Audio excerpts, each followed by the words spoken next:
Bienvenidos nuevamente a esta clase de Cuántica 1.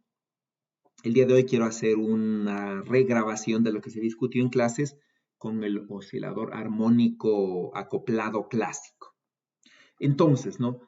Nosotros tenemos un sistema de dos masas que están acopladas entre sí a través de estos resortes. Y vamos a medirnos su movimiento con respecto a, midiendo su desplazamiento con respecto al punto de equilibrio a través de dos variables, ¿no? Las variables x1 y x2. Si planteamos las ecuaciones de movimiento, básicamente la fuerza sobre cada masa viene dada por esta cantidad. Entonces aquí lo que vemos, ¿no? Es que la fuerza sobre la masa 1 viene controlada por el desplazamiento de la masa 1 y por el desplazamiento de la masa 2. De manera que estas dos ecuaciones no pueden resolverse por separado, sino que tienen que resolverse en conjunto. ¿Ya? Esto de aquí nosotros lo podemos expresar de una forma matricial y decir lo que vamos a hacer es vamos a resolver matemáticamente este sistema de dos ecuaciones, pero reemplazados por vectores, ¿no?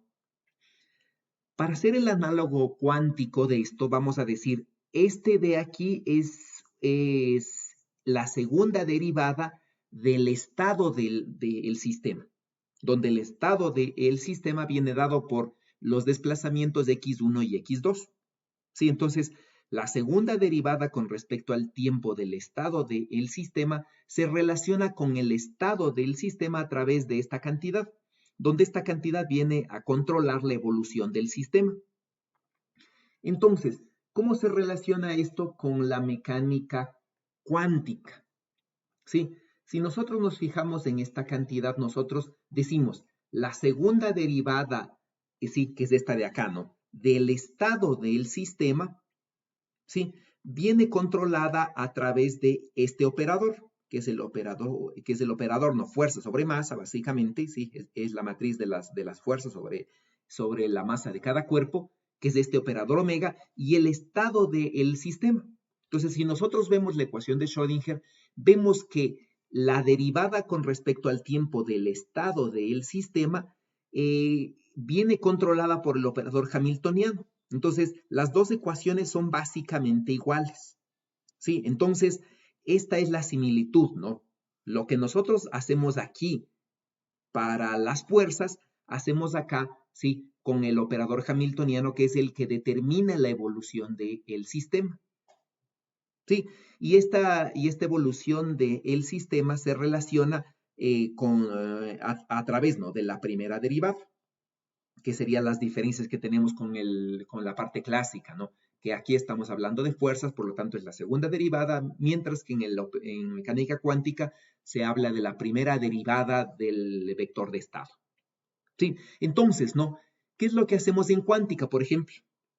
Si el hamiltoniano no depende del tiempo, yo puedo plantear la ecuación de valores y vectores propios de este sistema.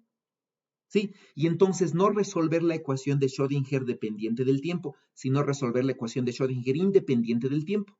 Entonces, en este caso, ¿no? ¿Qué es lo que nosotros vemos aquí? El operador que controla la evolución del sistema, que es este operador, ¿sí? No depende del tiempo. Y por lo tanto, yo podría plantear en principio una ecuación de valores y vectores propios.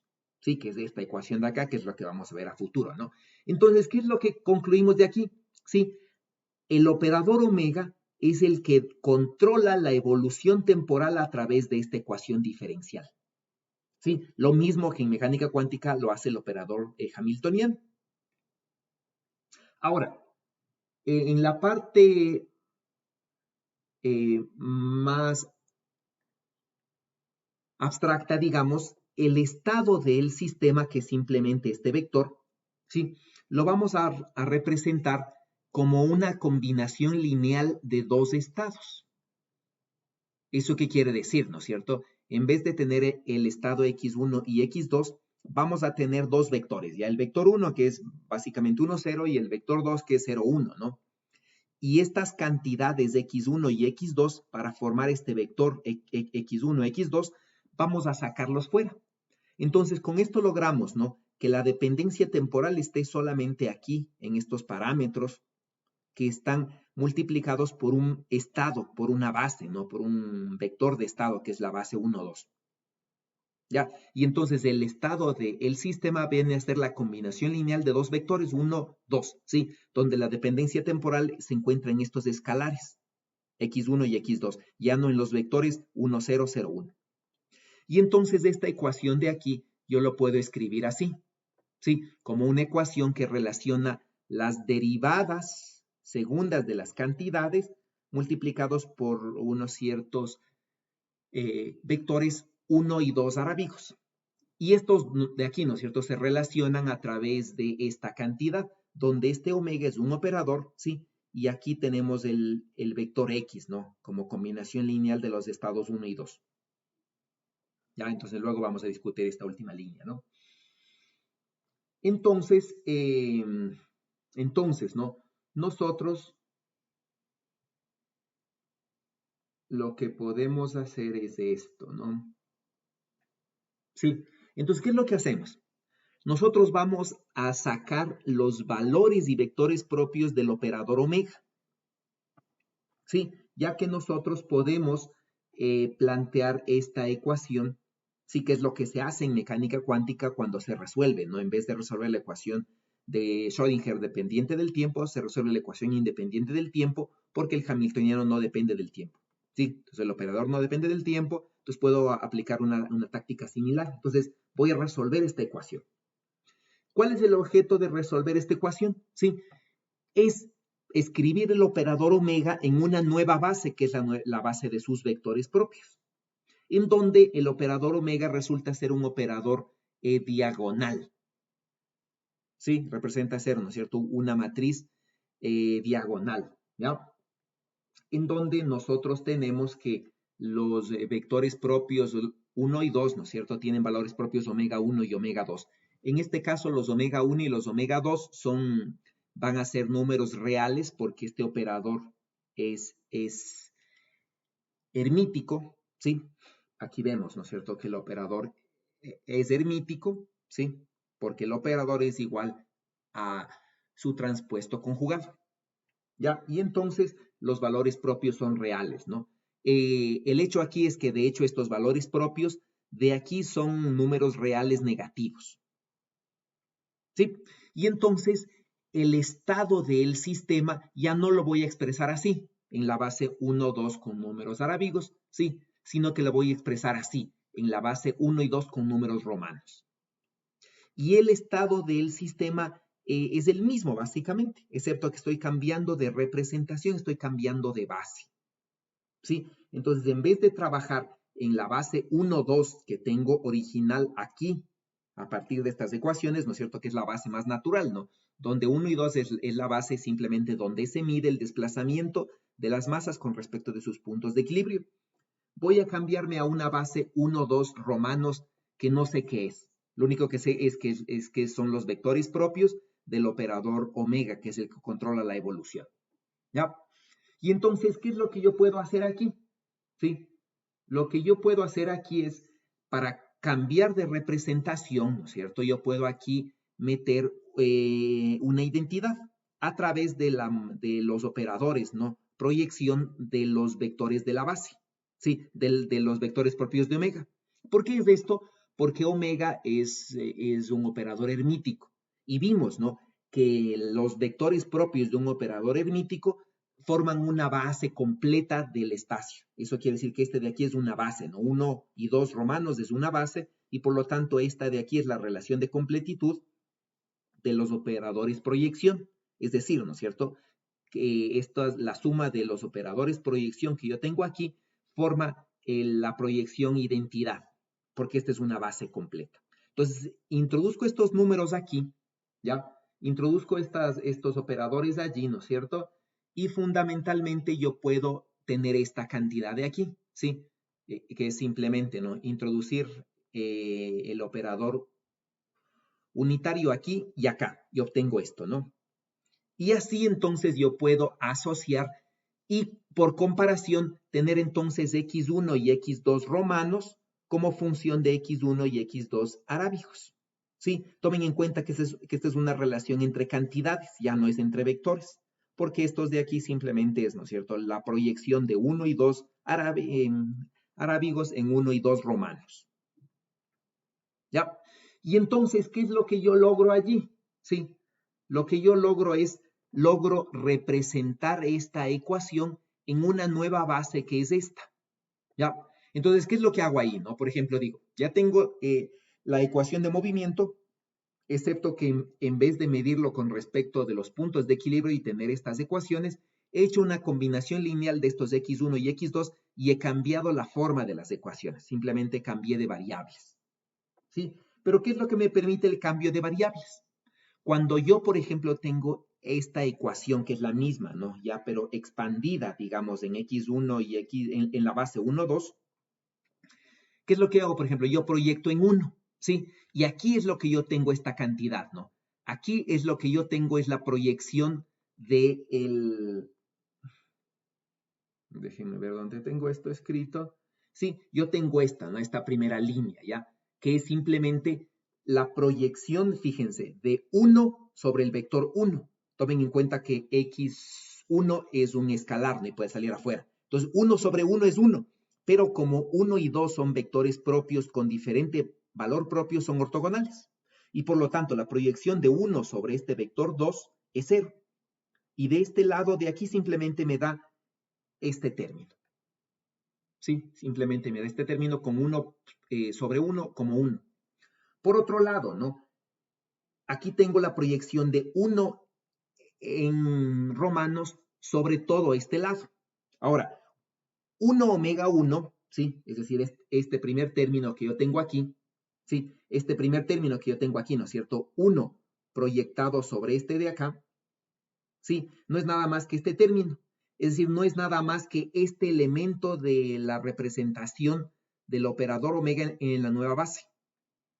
Mientras que este segundo término, que es la proyección de 1 por omega en 2, ¿sí? No es nada más que este segundo término, que es 0. ¿Ya? Y por lo tanto, yo logro representar mi ecuación así.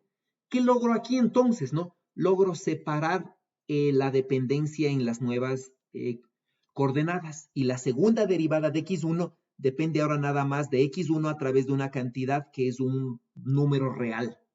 Sí, negativo, de hecho, ¿no?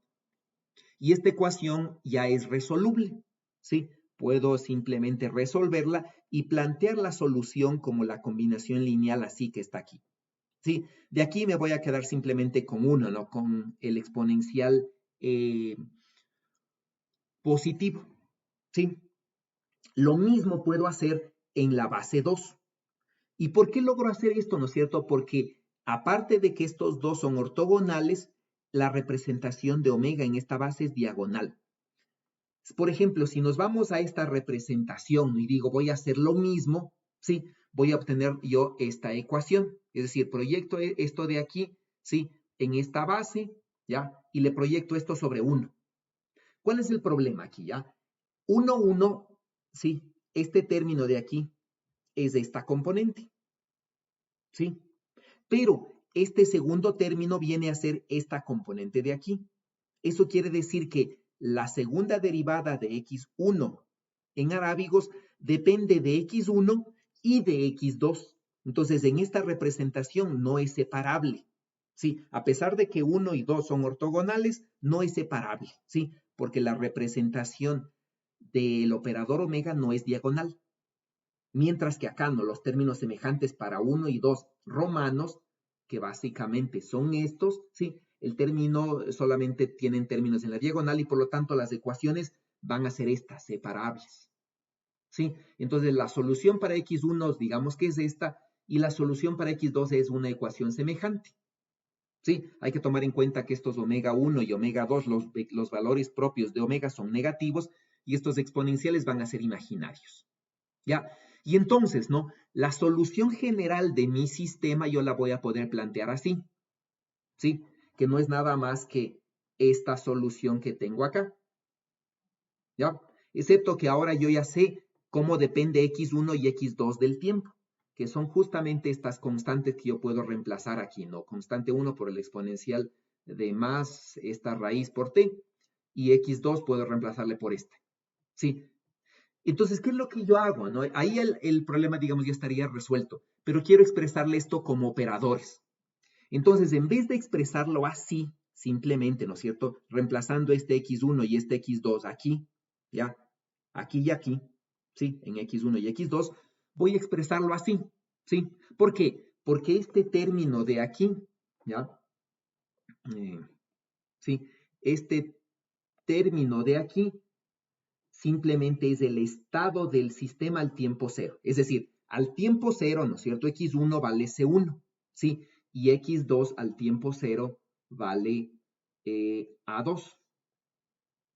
Es decir, la combinación lineal C1 A2 no es nada más que el estado del sistema al tiempo cero. Entonces, este de aquí, esta suma, ¿no es cierto?, representa el estado del sistema al tiempo cero. Y si le multiplico por este operador, obtengo exactamente esta solución. Es decir, reemplazando este aquí y este acá. Ya obtengo exactamente esta solución. Pero ¿cuál es la ventaja? ¿Qué es lo que me dice este de aquí ya? El estado del sistema al tiempo c le relaciono directamente con el estado del sistema al tiempo cero a través de un operador, donde este operador se llama el operador evolución temporal. Y el operador evolución temporal no es nada más que esta exponencial, ¿sí? En la base 1, 2 de los vectores propios del operador omega, que es quien controla la evolución, ¿sí? Y entonces, ¿no? ¿Qué es lo que yo tengo aquí? Fíjense, aquí yo tengo el exponencial, aquí yo tengo la representación de omega en forma de matriz, y aquí yo tengo exactamente lo mismo, ¿no? ¿Sí? Yo tengo exactamente lo mismo, y estos son los exponenciales imaginarios de esto, ¿no? Y entonces, ¿por qué es eso? ¿No? ¿Por qué es la ventaja y por qué es interesante esto? ¿Sí?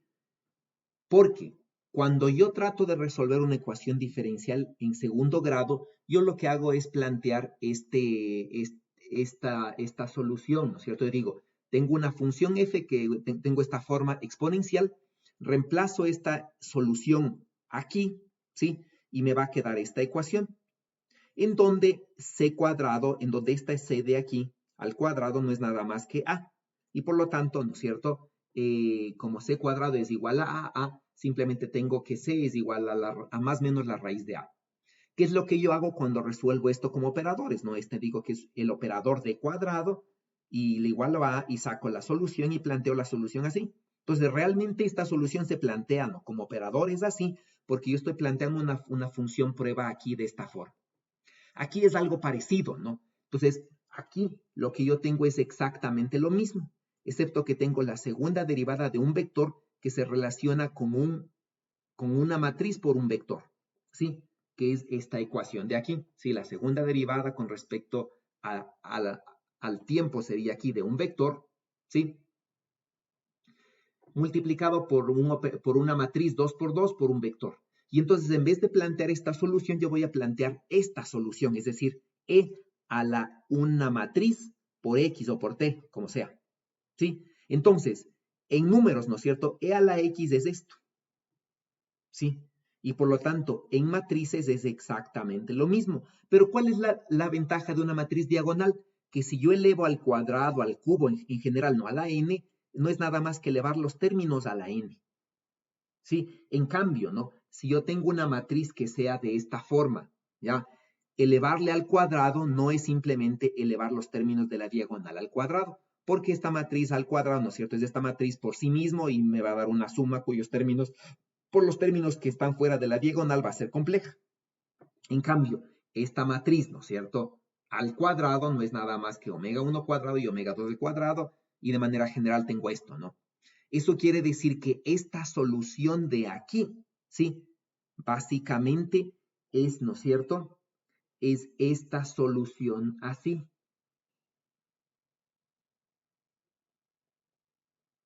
¿Sí?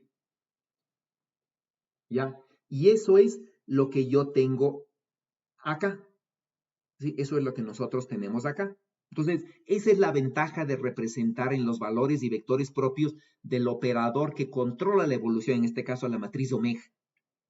¿Sí? Y entonces, ¿no? En la representación en omega, sí, en la representación en los vectores propios, el operador evolución tiene esta forma. y es diagonal, no es muy fácil, ya solamente depende de los valores, ¿sí? Y de los vectores propios de la matriz omega. Y en su representación matricial es esto. Si ahora, ¿no? Yo reemplazo 1 y 2, ¿sí? La base de los vectores propios por la base original, tomando en cuenta, ¿no? Que 1 y 2 en números arábigos es la base, ¿sí? Esta de aquí es la relación de completitud y entonces el estado 1 en romano se puede representar como esta combinación lineal, lo mismo el estado 2 y reemplazo estos kets y estos bras por esto de aquí, ¿no es cierto? Voy a llegar a esta representación, ¿sí? Y esto de aquí no es nada más que cambiar el operador U de la base de los vectores propios de omega, ¿sí? Estoy cambiando a la base 1, 2, es decir, a la base original. Y entonces en la base original, este sería el operador evolución. ¿Sí? Y este es un problema, digamos, esta sería la solución del sistema midiendo los desplazamientos respecto de los puntos de equilibrio de cada masa. Fíjense lo compleja que es esta representación de este operador unitario. Mientras fíjense lo fácil que es la representación del operador evolución temporal en la base de los vectores propios del operador omega, que es quien controla la solución. ¿Sí? Entonces, ¿no? En mecánica cuántica, ¿qué es lo que hacemos? ¿Sí? Hacemos exactamente lo mismo. Entonces, resolvemos la ecuación de valores y vectores propios, ¿ya? Y una vez que ya tenemos resuelta esta ecuación, puedo a partir de los valores y vectores propios del operador hamiltoniano, que es quien controla la evolución, puedo encontrar el operador evolución temporal y aplicar, ¿no es cierto? Y tener una relación semejante a la que tengo acá, ¿sí? En la cual el estado del sistema al tiempo t se relaciona con el estado del sistema al tiempo cero a través de un simple operador. Ya esa es la ventaja, ¿no? Y esto lo puedo trabajar así siempre y cuando el hamiltoniano no dependa del tiempo, ya que es lo que vamos a trabajar básicamente en mecánica cuántica 1, ¿no? Cuando el operador hamiltoniano depende del tiempo, ya necesito otros métodos, digamos, diferentes, ¿no? Para resolver estas cosas, ¿ya? Y eso es lo que se trabaja en mecánica cuántica 2, entonces hay diferentes procedimientos matemáticos para enfrentar ese problema. Pero mientras el sistema esté aislado, el hamiltoniano no va a depender del tiempo y básicamente voy a poder resolver la ecuación de Schrödinger independiente del tiempo, es decir, los valores y vectores propios del hamiltoniano y hacer este procedimiento matemático que hemos hecho aquí. ¿Ya? Entonces, eso es lo que más o menos quiero que enfoquen, ¿sí? Esta analogía entre estas dos cosas. Tomen en cuenta que que en la clásica, ¿no? Como es una ecuación de Newton, esta es segunda derivada, mientras que en la hamiltoniana cuántica la dependencia es con primera derivada, ¿ya? Y esto hace que teniendo una condición inicial, yo ya tengo aquí la solución, mientras que aquí, ¿no es cierto? Yo necesitaría realmente condiciones, bueno, dos condiciones o condiciones de frontera, realmente en este caso, ¿ya? Pero bueno, ese es otro problema, ¿sí? Matemático. Bueno, espero que les sirva y nos vemos en la siguiente clase. Muchas gracias por su atención.